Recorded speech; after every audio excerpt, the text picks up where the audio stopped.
Analysts say victory for Uganda's President Yoweri Museveni is all but certain in Thursday's election. That's because of his stranglehold on Ugandan institutions after 4 decades in power. But the vote could nevertheless have important implications for the East African country's future. 81-year-old Museveni is aiming for a 7th term in office.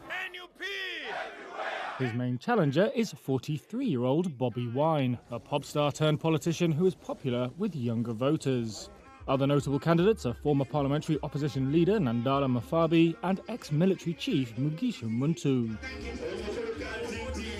Museveni has touted a record of relative peace and stability. He says he wants Uganda to become a middle-income country through manufacturing, agricultural exports and the start of oil production expected later this year.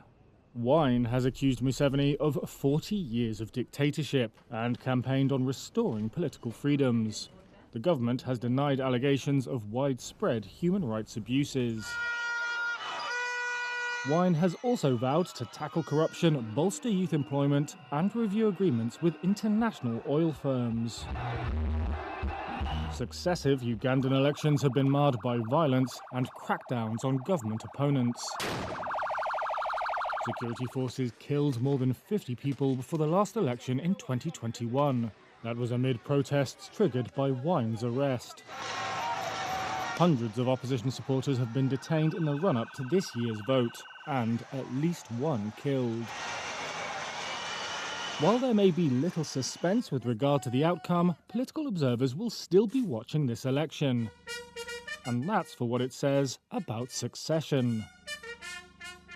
Museveni is widely thought to be lining up his son, military chief Muhoozi Kainerugaba, for the top job.